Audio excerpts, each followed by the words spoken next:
I hope all of you are doing very well and you are enjoying our all the sessions. My name is Abhijit Devnath. I am working as an assistant professor at Noida Institute of Engineering Technology, Pharmacy Institute at Greater Noida.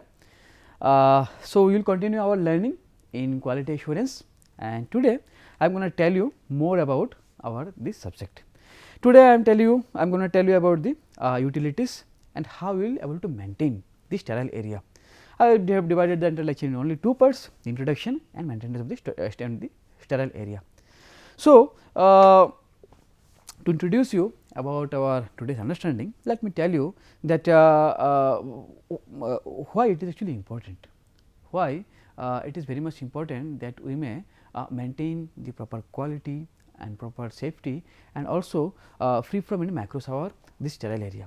You have to understand, we are actually producing the pharmaceuticals. Ultimately, we are saving the lives of the peoples. If your product is actually get contaminated with some microbes, then obviously it will be a big issue. Microbes will be able to destroy, or it will be able to alter, or it will be able to create some problem in your product. So, that is why we are actually learning. Now, let me take to you one by one. So, all the utilities that could affect the product quality should be qualified and also to be monitored properly. Now, when I say the word utilities or utility services, what I am actually trying to tell you?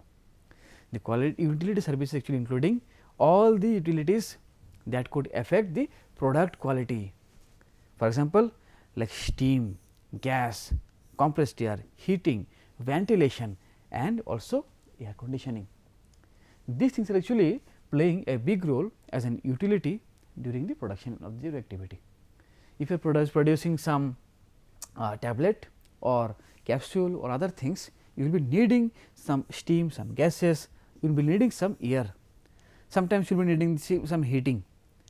You can imagine if you have some compressed air,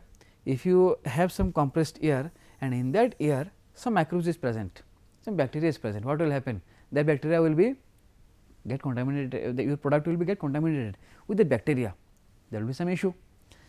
That is why action should be taken when limits are actually exceeded. You see, for everything pharma companies, they actually given some limit that the air quality should be up to this mark, the pressure should be up to that, temperature should not be exceeded up to that level. So, you will be observing, you will be actually trying to maintain the limit. Then if I tell you more, this part also emphasize the specific point of the manufacturing of the sterile preparation to minimize the risk of microbiological and particulate of pyrogen contamination. You see, whatever actually I am trying to tell you since the beginning of my lecture, that especially where the maximum chances of contamination or maximum issues are actually observing.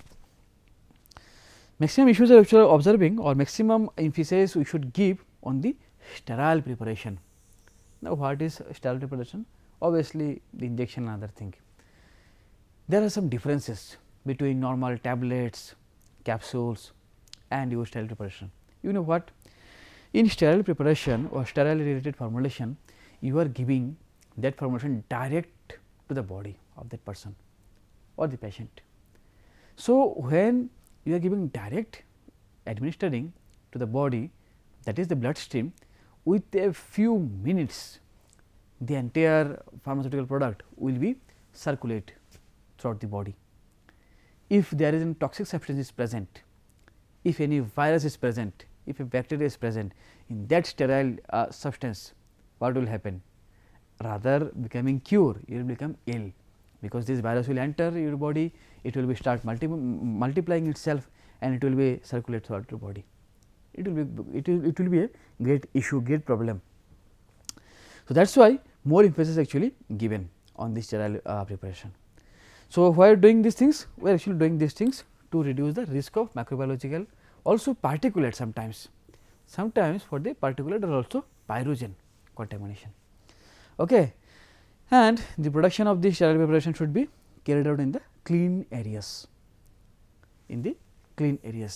entry to which should be through airlocks for personnel and for the equipment and the and material.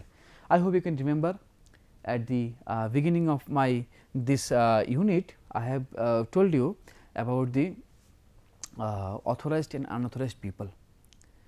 You are working in production areas. So, you are a authorized person, you have the entire authority to enter in the production area, but other people are not.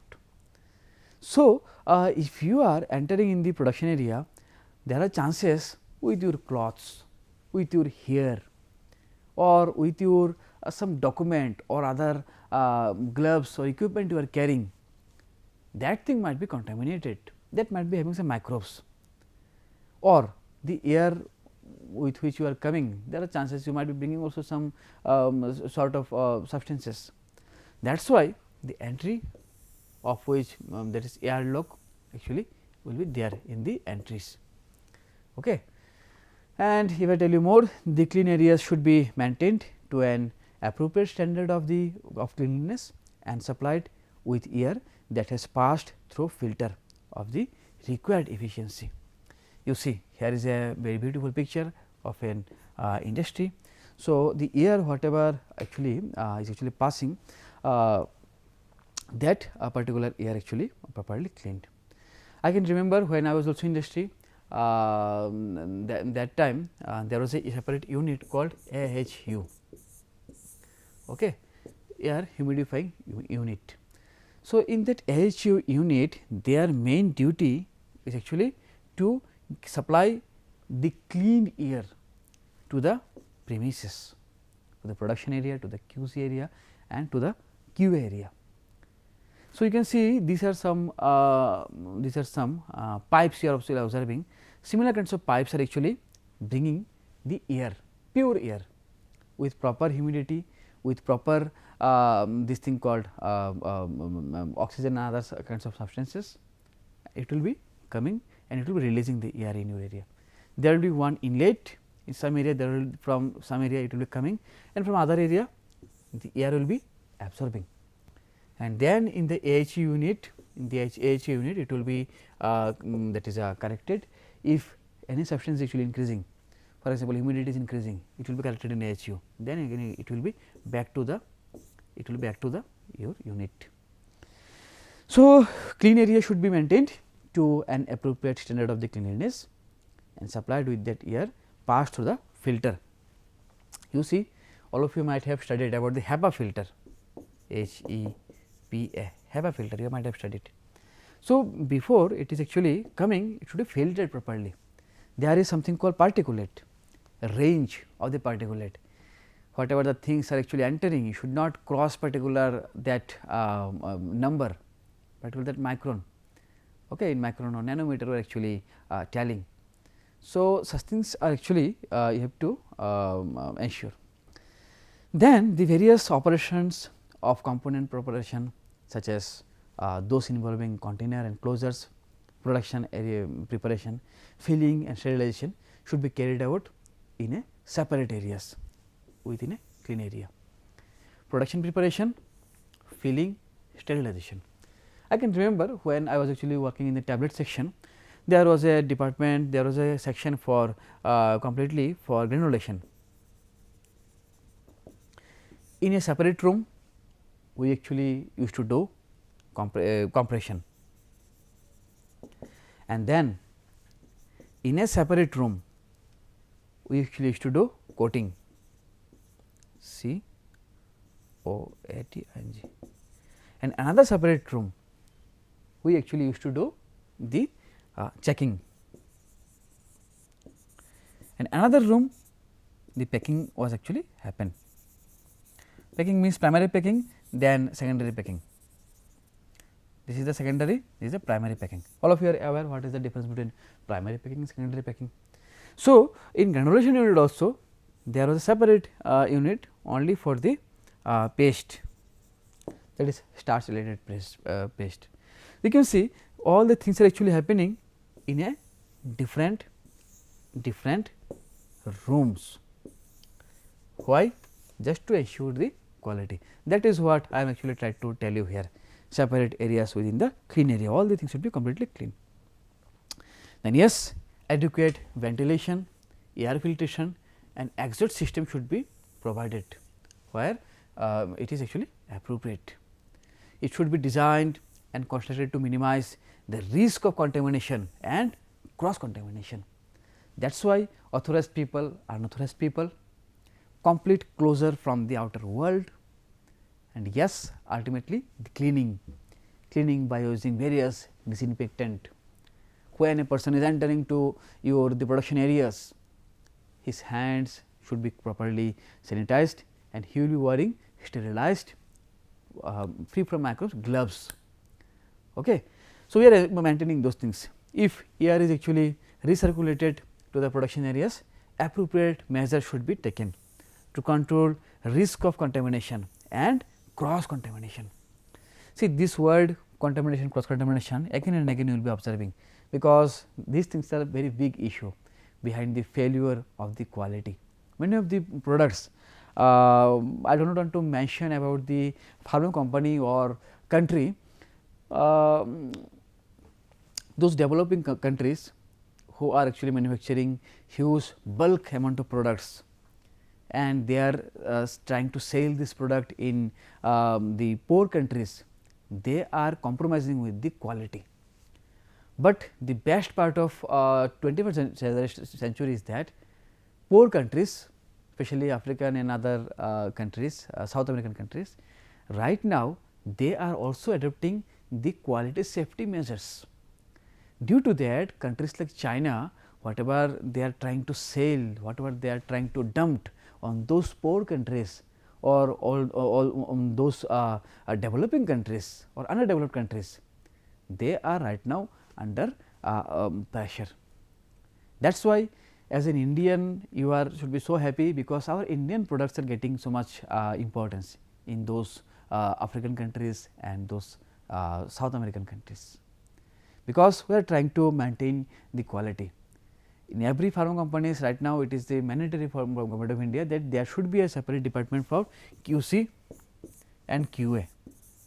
Okay, WHO also emphasizing for both those things, because we are actually trying to that is address this issue, contamination and cross contamination. Permanently installed pipe should be appropriately identified.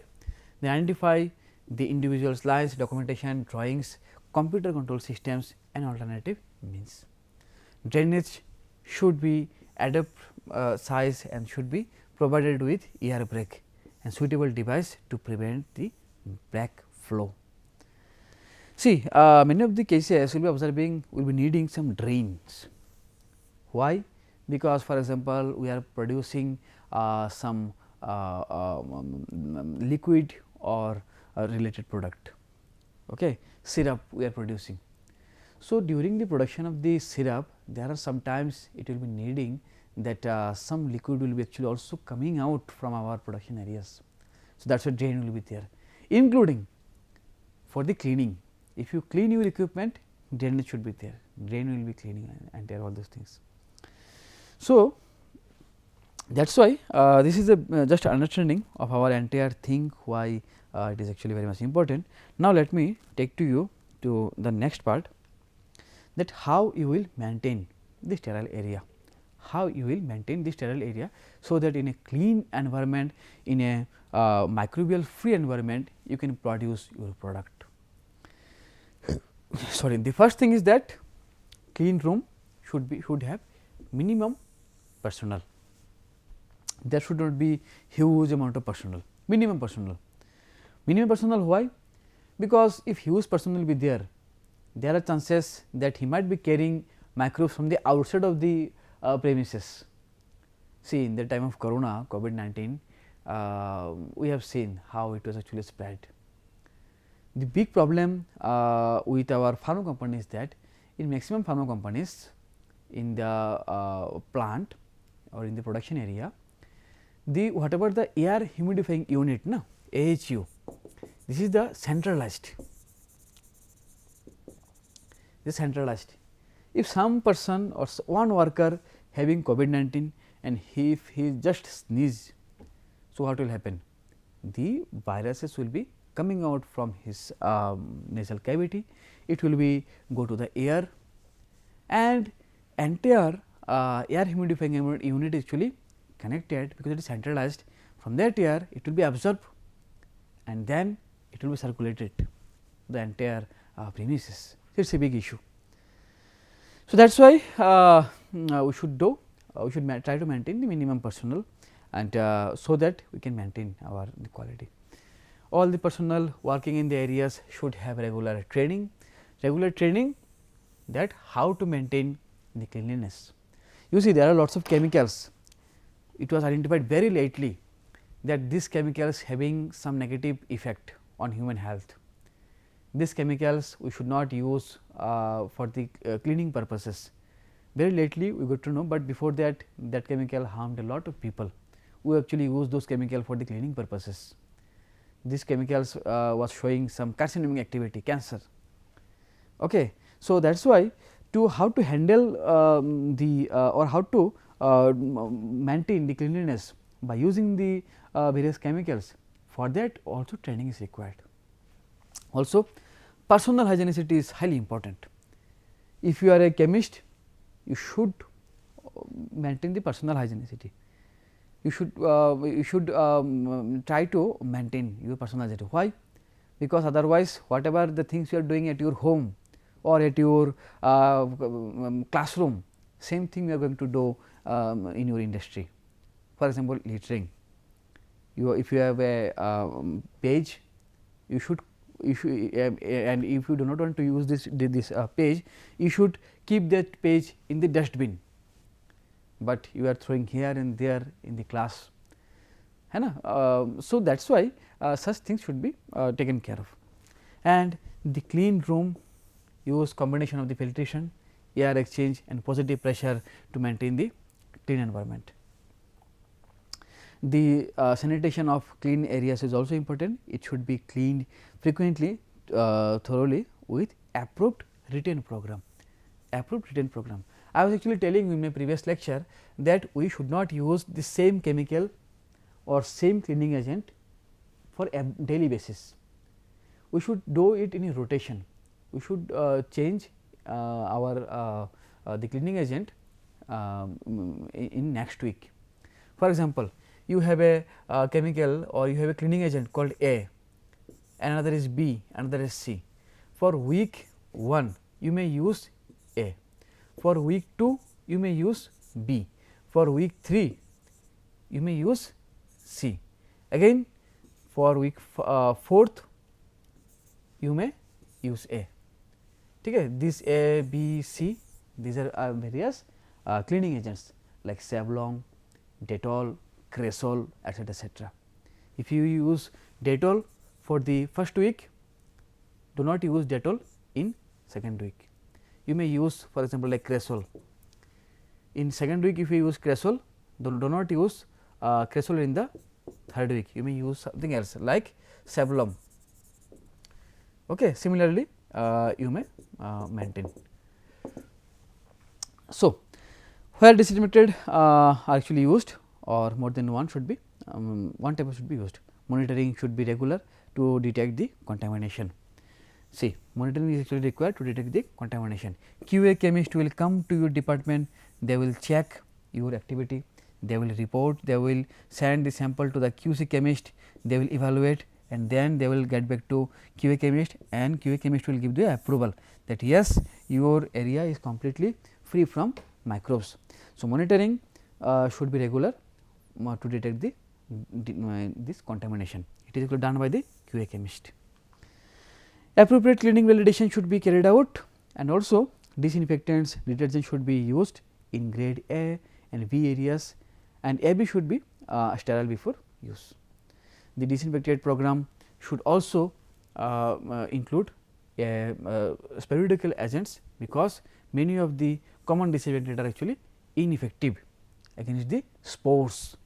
I hope all of you are aware what is spores. It is related to the bacteria, and bacteria actually producing the spores.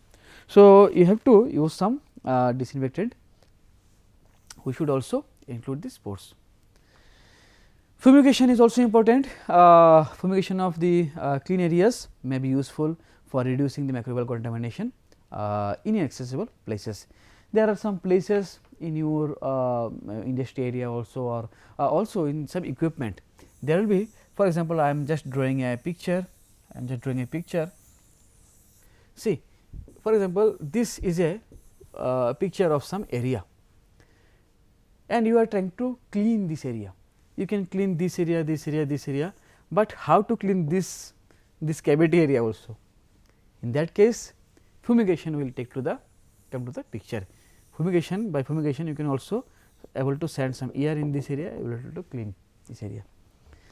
So, that is why it is important. So, before ending my today's all understanding, let me also try to tell you about the various stories, that when many of the pharma company, they have actually failed to ensure their quality, and their product was actually failed.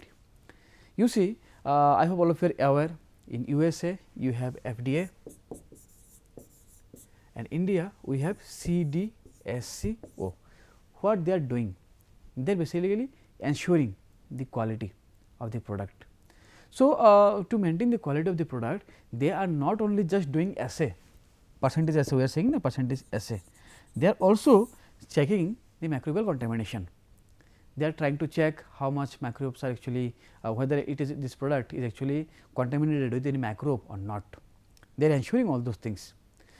There are some stories we have seen in recent times, that when a product from India, it has reached in USA due to lack of proper that is microbial contamination in the production area. When the product reached at that destination USA, product was actually degraded. Product was actually degraded by microbes, and due to that degradation or due to that contamination, actually what happened, in that product there was a starch. In that particular formulation there was starch.